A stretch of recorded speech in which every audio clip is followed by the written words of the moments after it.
മാർപ്പാപ്പയുടെ ഏറ്റവും പുതിയ ചാക്രിക ലേഖനം ലോകശ്രദ്ധ നേടിയിരിക്കുകയാണ്. ലോകം നേടിയ ഒരു വലിയ നേട്ടത്തിന്റെ പല വശങ്ങളും വിശകലനം നടത്തിയാണ് മാർപ്പാപ്പ ഈ ലേഖനം അവതരിപ്പിച്ചത്. ലോകത്തെ ആകമാനം മാറ്റം വരുത്തുന്ന ഒരു വലിയ മുന്നേറ്റമാണ് AI മൂലം സംഭവിക്കുന്നത്. 2026 മെയ് 25 പോപ്പ് ലിയോ 14 മാർപ്പാപ്പ അദ്ദേഹത്തിന്റെ ആദ്യത്തെ പ്രധാന ദൈവശാസ്ത്ര രേഖയായ മാഗ്നിഫിക്ക ഹ്യൂമാനിറ്റസ് പുറത്തിറക്കി. AI സംബന്ധിച്ച ഈ ചാക്രിക ലേഖനത്തിൽ 235 പേജുകളാണ് ഉള്ളത്. AI കമ്പനി ആന്ത്രോപിക്കിന്റെ സഹസ്ഥാപകൻ ക്രിസ്റ്റോഫർ ഒലാൾ പോപ്പിനോടൊപ്പം ഈ രേഖ പ്രകാശനം ചെയ്യാൻ ഉണ്ടായിരുന്നു. തത്സമയം ആ വേദിയിൽ വെച്ച് ഒലാൾ ഒരു പ്രധാന കാര്യം പറയുകയുണ്ടായി. AI കമ്പനികൾക്ക് തെറ്റ് ചെയ്യാൻ പ്രേരണയുണ്ട്. വാണിജ്യ സമ്മർദ്ദം, മത്സരം, അഹങ്കാരം. അതുകൊണ്ട് സഭ പോലുള്ള പുറത്ത് ഉള്ള ധാർമ്മിക ശബ്ദങ്ങൾ ഉയർന്നു വരണം. ചാക്രിക ലേഖനത്തിൽ പോപ്പ് പറഞ്ഞ പ്രധാന കാര്യങ്ങൾ ഇവയാണ്. AIയെ നിരായുധമാക്കണം. Artificial intelligence needs to be disarmed എന്ന് പോപ്പ് പറഞ്ഞു.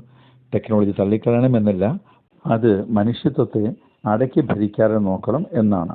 രണ്ടാമത്തേത്, യുദ്ധത്തിന് AI ഉപയോഗിക്കരുത്. AI യുദ്ധത്തെ കൂടുതൽ വേഗത്തിലും വ്യക്തിത്വമില്ലാതെയും ആക്കും. അക്രമത്തിലേക്കുള്ള പരിധി കുറയ്ക്കും എന്നും മുന്നറിയിപ്പ് നൽകുന്നു. US, ഇസ്രായേൽ, ഇറാൻ യുദ്ധത്തിൽ AI ഉപയോഗിച്ചതിന് പരോക്ഷമായി മാർപ്പാപ്പ വിമർശിച്ചു. മൂന്നാമത്തേത്, വിവേചനം, അസമത്വം എന്നുള്ളതാണ്. AI സിസ്റ്റങ്ങൾ പക്ഷപാതമുള്ള ഡേറ്റ കാരണം ആരോഗ്യം, ജോലി, സുരക്ഷ എന്നിവയ്ക്കുള്ള പ്രവേശനം തടയാമെന്ന് പറയുന്നു. സാങ്കേതിക ശക്തി ഇന്ന് കുറച്ച് സ്വകാര്യ കമ്പനികളുടെ കയ്യിലാണ്. ഇത് അസമത്വത്തിലേക്ക് നയിക്കും. നാലാമത്തേത് ഏറ്റവും പ്രധാനമാണ്, മനുഷ്യന്റെ അന്തസ്സ് സംബന്ധിച്ചതാണ്. AI മോറലി ന്യൂട്രലായി കാണാൻ പറ്റില്ല. മനുഷ്യനും മെഷീനും തമ്മിലുള്ള അതിര് വരുമ്പോൾ മായ്ക്കരുത്. കുട്ടികളുടെ ബൗദ്ധിക വികാസത്തെ AI എങ്ങനെ ബാധിക്കും എന്നതിൽ മാർപ്പാപ്പ ആശങ്ക പ്രകടിപ്പിച്ചു. മാർപ്പാപ്പ നിർദ്ദേശിച്ച പരിഹാരങ്ങൾ ഇവയാണ്. ശക്തമായ നിയമചട്ടക്കൂടുകൾ ഉണ്ടാകണം. സ്വതന്ത്രമായ മേൽനോട്ടം ഉണ്ടാകണം. കുത്തക നിയന്ത്രണത്തിൽ നിന്ന് ടെക്നോളജിയെ മോചിപ്പിച്ച് ചർച്ചയ്ക്ക് വഴി തുറക്കണം. പോപ്പ് AI പൂർണ്ണമായി തള്ളുന്നില്ല. സുവിശേഷവൽക്കരണത്തിന് AI ഉപയോഗിക്കാം എന്നും പറഞ്ഞിട്ടുണ്ട്. കത്തോലിക്ക വിദ്യാഭ്യാസം, ആരോഗ്യ സംരക്ഷണം, ക്രിസ്തീയ കഥ പറയൽ എന്നിവയ്ക്ക് AI ഉപയോഗിക്കാമെന്ന് മാർപ്പാപ്പ പറഞ്ഞു. മാർപ്പാപ്പ ഇങ്ങനെ കൂടി പറയുന്നു, ഇന്നത്തെ ലോകത്ത് കൃത്രിമ ബുദ്ധി അതിവേഗം വളരുന്നത് ശക്തിയാണ്. അത് മനുഷ്യരുടെ ജീവിതത്തെ വളരെ ആഴത്തിൽ സ്വാധീനിക്കാൻ കഴിവുള്ളതാണ്. AI മനുഷ്യബുദ്ധിയുടെ ഒരു സൃഷ്ടിയാണ്. അതിനാൽ അത് മനുഷ്യനെ മാറ്റിസ്ഥാപിക്കാനുള്ളതല്ല, മറിച്ച് മനുഷ്യന്റെ സേവനത്തിനായിരിക്കണം.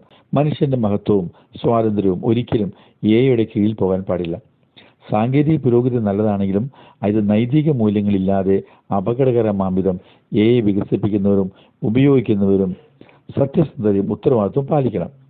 തെറ്റായ വിവരങ്ങൾ പ്രചരിപ്പിക്കുന്നത്, മനുഷ്യരെ നിയന്ത്രിക്കുന്നത്, സ്വകാര്യത ലംഘിക്കുന്നത് ഇവയെല്ലാം വലിയ ഭീഷണികളാണ്. പ്രത്യേകിച്ച് യുവജനങ്ങളും കുട്ടികളും AI ലോകത്തിൽ കൂടുതൽ സമയം ചെലവഴിക്കുന്ന ഈ കാലത്ത് മനുഷ്യബന്ധങ്ങളും കരുണയും നഷ്ടപ്പെടാതിരിക്കാൻ ശ്രദ്ധിക്കണം. യഥാർത്ഥ മനുഷ്യബന്ധങ്ങൾ സാങ്കേതിക വിദ്യയ്ക്ക് പകരം വയ്ക്കാൻ കഴിയില്ല. AI തൊഴിൽ മേഖലയിൽ മാറ്റങ്ങൾ സൃഷ്ടിക്കും. ചില ജോലികൾ ഇല്ലാതാകാം, പക്ഷേ പുതിയ അവസരങ്ങൾ ഉണ്ടാകും. അതിനാൽ സമൂഹ നീതിയോടെ മുന്നോട്ട് പോകാൻ എല്ലാവർക്കും അവസരങ്ങൾ ഉറപ്പാക്കേണ്ടത് നമ്മുടെ കടമയാണ്. സത്യം തിരിച്ചറിയുക ഇന്നത്തെ ലോകത്തിൽ കൂടുതൽ പ്രയാസകരമാണ്. AI ഉപയോഗിച്ച് വ്യാജ ചിത്രങ്ങളും വാർത്തകളും സൃഷ്ടിക്കപ്പെടുന്നു. അതിനാൽ സത്യമന്വേഷിക്കുന്ന മനസ്സും വിവേചന ബുദ്ധിയും ഓരോരുത്തരും വളർത്തണം. അവസാനമായി AI മനുഷ്യനെ സഹായിക്കുന്ന ഒരു ഉപകരണമാകണം. മനുഷ്യനെ നിയന്ത്രിക്കുന്ന ശക്തിയല്ല, മനുഷ്യന്റെ ഹൃദയം, കരുണ, ആത്മാവ് ഇവയ്ക്കൊന്നും പകരമാവാൻ AIക്ക് കഴിയില്ല. ചുരുക്കത്തിൽ AI മനുഷ്യനെ മാറ്റാൻ വേണ്ടിയല്ല, മനുഷ്യനെ സഹായിക്കാൻ വേണ്ടിയാണ്. മനുഷ്യന്റെ ബുദ്ധിയെയും ആത്മീയ മൂല്യങ്ങളെയും മാറ്റിസ്ഥാപിക്കാനാകരുത്. അത് മനുഷ്യജീവിതം മെച്ചപ്പെടുത്താൻ ഉപകരിക്കണം. മനുഷ്യമൂല്യങ്ങളുടെ കീഴിൽ തന്നെയായിരിക്കണം AI വരേണ്ടത്. ഇവയൊക്കെയാണ് ചാക്രിക ലേഖനത്തിലെ പ്രധാന പരാമർശങ്ങൾ. ലോകത്തിൽ ഒരു പുതിയ പ്രശ്നം വരുമ്പോൾ ദൈവികമായ കാഴ്ചപ്പാടോടെ അതിനെക്കുറിച്ച് പ്രതികരിക്കാനും പ്രബോധനം നടത്താനും പ്രശ്നപരിഹാരം നിർദ്ദേശിക്കാനും ഇടപെടാനും മാർപ്പാപ്പ കാണിക്കുന്ന ഈ പ്രത്യേക താല്പര്യം എല്ലാവരും ഉൾക്കൊള്ളേണ്ടതും ഇതിന്റെ പരിഹാരത്തിന് കൂട്ടായ ശ്രമം നടത്തേണ്ടതുമാണ്. നിങ്ങൾക്ക് AIയെക്കുറിച്ചുള്ള അഭിപ്രായങ്ങൾ, ഇതിനോട് ബന്ധപ്പെട്ടുള്ള അഭിപ്രായങ്ങൾ കമൻ്റായി രേഖപ്പെടുത്താൻ താല്പര്യമുണ്ടെങ്കിൽ രേഖപ്പെടുത്താവുന്നതാണ്. Thank you.